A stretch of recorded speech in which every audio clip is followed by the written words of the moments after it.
आज अगर मणिपुर को किसी चीज़ की ज़रूरत है तो शांति की ज़रूरत है, हिंसा की ज़रूरत नहीं है। आप बताइए, अगर देश का मुखिया इस बात की अपील करता कि आप लोग थोड़ा सा सब्र बनाए रखें, एक दूसरे के प्रति इतनी गुस्सा, इतनी नफरत मत पालिए कि आपके पूरे प्रदेश को ही खत्म हो जाना पड़े, पूरा प्रदेश आग की लपट में झुलस करके राख हो जाए, खाक हो जाए। ये काम किसको करना चाहिए था?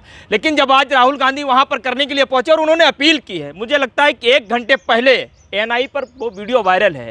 राहुल गांधी जी ने कहा कि यहाँ शांति को स्थापित करने के लिए, शांति को बरकरार रखने के लिए हम जो कर पाएंगे, हमसे जो बन पड़ेगा हम वो करेंगे, क्योंकि हम अपोजिशन में हैं, हम सरकार नहीं हैं, हमारे पास पावर नहीं, हमारे पास व्यवस्था नहीं है। प्रधानमंत्री चुनाव पर चर्चा कर रहे हैं, मणिपुर पर चर्चा नहीं कर रहे। क्यों करेंगे चर्चा? जो इलेक्शन जीबी हो, जो प्रचार मंत्री हो, प्रधानमंत्री की जगह सबसे मजबूत टैग जिसने लिया हो, पूरे 9 साल के कार्यकाल में जो प्रचार मंत्री बना हो, एक विशेष पार्टी का व्यक्ति विशेष बन करके रह गया हो, तो सदैव वो इलेक्शन की ही बात करेगा।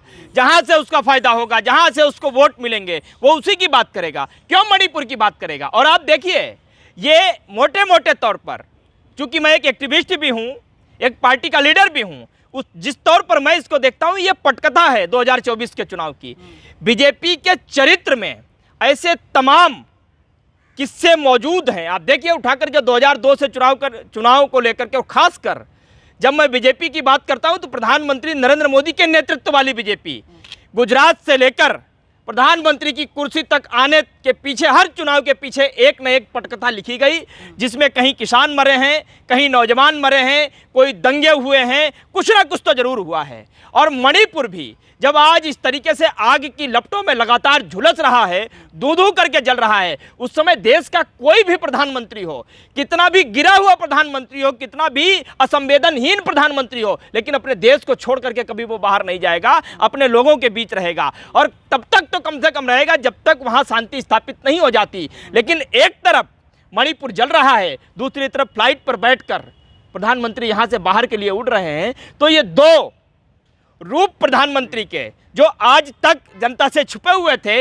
आज वो खुल करके सामने आ रहे हैं। और ये जनता को ये बिल्कुल पता लग रहा है कि प्रधानमंत्री नरेंद्र मोदी सिर्फ और सिर्फ देश के प्रधानमंत्री इसलिए बने थे ताकि वो भारतीय जनता पार्टी में रह करके भारतीय जनता पार्टी के लिए प्रचार मंत्री का रोल बहुत तरीके से, बहुत बेहतरीन ढंग से निभा पाए। नहीं, वो व्यवस्था बना रहे हैं ना, बातचीत तो चली रही है ना। कौन सी बात? 1 महीने से ज्यादा हो गया भाई, 1 महीने से ज्यादा, सैकड़ों से ज्यादा लोग मर गए, कितने लोग घर से बेघर हो गए।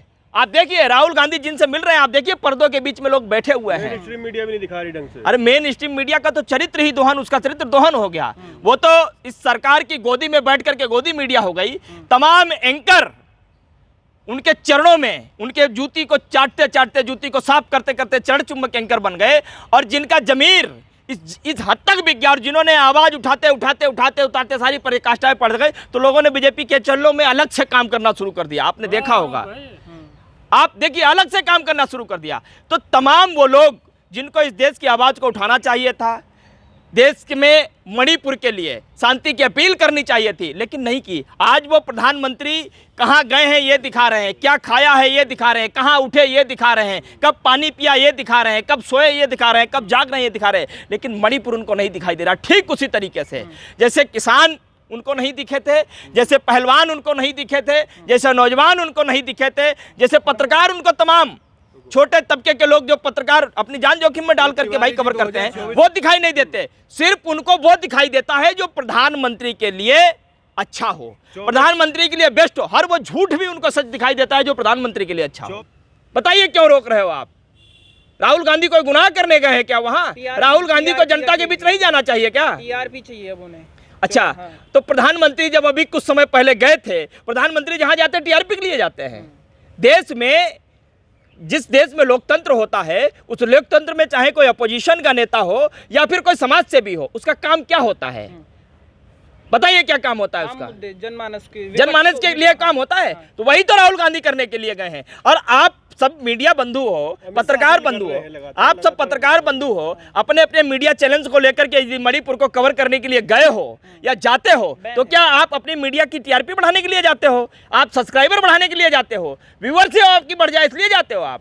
आपकी ये नैतिक जिम्मेदारी बनती है, आपकी नैतिक जिम्मेदारी बनती है कि जिस देश में आप रहते हो और जिस देश ने आपको ये कैमरा पकड़ने और माइक से सवाल पूछने की आपको ताकत दी, हिम्मत दी, उस देश की आवाज़ को उठाने के लिए, उस देश के हक और हुक की आवाज़ को उठाने के लिए आपका नैतिक धर्म नहीं बनता है, जिम्मेदारी नहीं बनती है। और उस जिम्मेदारी को पूरा करने के लिए यदि कोई पत्रकार वहाँ पहुँचा है, कोई अपोजिशन का लीडर वहाँ पहुँचा है, तो किस बात की दिक्कत हो रही है आपको? अच्छा, तो प्रधानमंत्री जब बाहर जाते हैं, बाहर आकर के ये बात पूछते हैं और कोई और बाहर जाता है, तमाम और प्रधानमंत्री बाहर गए, वो जब देश में आए तो उन्होंने क्या पूछा? क्या छोले भटूरे बने हैं घर में? क्या दाल रोटी बनी की सब्जी बनी है? क्या मजाक करते हैं आप लोग? विदेश से आते ही विपक्ष को ललकारा है उन्होंने, चुनौती दी है विपक्ष को, कह रहे तमाम विपक्ष जितना इकट्ठा हो रहा है कुछ नहीं पड़ता। देखिए, विपक्ष को ललकारने की जरूरत नहीं है, विपक्ष अपना काम बहुत मजबूती से कर रहा है। अगर किसी को ललकारने की जरूरत है तो आप ललकारिए तमाम उन लोगों को जिनकी वजह से मणिपुर में हिंसा हो रही है। आप दुत्कारिए अपनी उस पार्टी को, अपनी सरकार को, अपने तमाम पदाधिकारियों को जो मणिपुर को जलता हुआ देखकर मौन है, जो आज तक पहुंचे नहीं है वहां पर। आपको विपक्ष को ललकारने की कहां जरूरत पड़ रही है?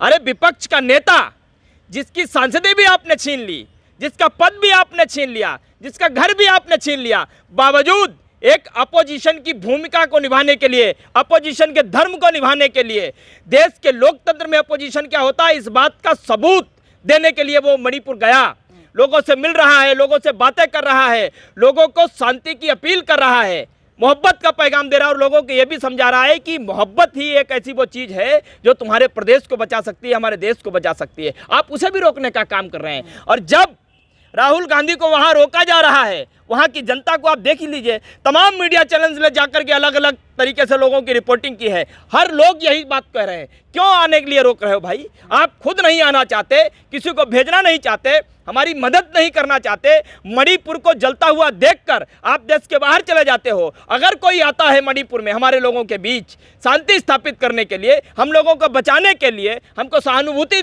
वो करने के लिए, उसे भी तुम रोक रहे हो। क्यों रोक रहे हो भाई? राहुल गांधी मणिपुर पहुंचे और उन्हें रोक दिया गया, तो सबसे पहले तो यही शुरुआत, क्या दिखाना चाह रहे हैं वहां जाके वो? देखिए, इस देश का जो जननायक है, जो अपनी जनता से प्यार करता है, लोगों से मोहब्बत करता है और लोगों में मोहब्बत का संदेश देने के लिए वो एक छोर से दूसरे छोर तक पैदल भी चलता है, लाखों लोगों से मिलता है, तो जो अपनी जनता से प्यार करेगा तो अपनी जनता के बीच जाएगा, अपने जनता की बात सुनेगा, अपने लोगों की बात सुनेगा। और ख़ासकर तब जब पूरे प्रदेश में चारों तरफ आगजनी हो रही हो, लोग एक दूसरे के प्रति हिंसा पे करने पे उतारू हों, एक दूसरे को मारने काटने पर उतारू हों, तब उम्मीद तो ये बनती है पूरे देश को कि जिस व्यक्ति के हाथ में इस देश ने बागडोर सौंपी है, इस सत्ता के केंद्र पर जिसको बैठाया है, देश का मुखिया जिसको घोषित किया है, उसे जाना चाहिए। जो शब्द आज वहाँ जाकर के राहुल गांधी कह रहे हैं, वो शब्द आज के 1 महीने पहले प्रधानमंत्री नरेंद्र मोदी को कहने चाहिए थे। लेकिन दुर्भाग्य है कि वो मणिपुर को जलता हुआ छोड़कर देश से बाहर चले जाते हैं, विदेशी यात्रा करते हैं, वहाँ से उनकी PR टीम इतनी ज़्यादा सक्रिय होती है कि क्या खाया उन्होंने, कहाँ बैठे, कहाँ सोए, किससे मिले, कहाँ जागे, इन सब चीज़ की ये खबर दिखाती है, पूरी मीडिया दिखाती है, उनकी पूरी PR टीम काम करती है। लेकिन राहुल गांधी जब उनको लगा कि जिनके हाथ में इस देश ने अपनी उम्मीद की डोर सौंपी थी, आज वो उम्मीद नाउम्मीद हो रही है, तब वो मणिपुर की उम्मीद बनकर के वहाँ गए और जाकर के लोगों से मिल रहे हैं, वहाँ के बच्चों से मिल रहे हैं, ज़्यादा खाली हैं वो, इसलिए वहाँ के बच्चों से मिल रहे हैं, काम कर रहे हैं, वहाँ के बच्चों से मिल रहे हैं, महिलाओं से मिल रहे हैं। और आप देखिए कि उनको वहाँ जाने से भी रोका जा रहा है, क्योंकि आज मणिपुर को अगर किसी चीज़ की जरूरत, हेलीकॉप्टर से जाओ, भावना नहीं आत होंगी, भड़केगा नहीं मामला। बिल्कुल सही करें, आप सुनिए। 24 को लेकर क्या कहेंगे? तो अब मोदी जी ने ऐलान कर दिया कि तमाम विपक्ष जो है मोदी के डंडा, जो CBI ED का डंडा है, उसकी वजह से एकत्रित हो रहा है। देखिए, वो ED पुरुष हैं, CBI पुरुष हैं, तो वो इसी तरीके की बात करेंगे। 2024 में वही होगा जो कर्नाटक में हुआ, 2024 में वही होगा जो हिमाचल प्रदेश में हुआ। और एक चीज़ आप समझ लीजिए कि पहले जो चुनाव हुए, अब जो चुनाव होने वाला है, उसमें ज़मीन आसमान का अंतर है।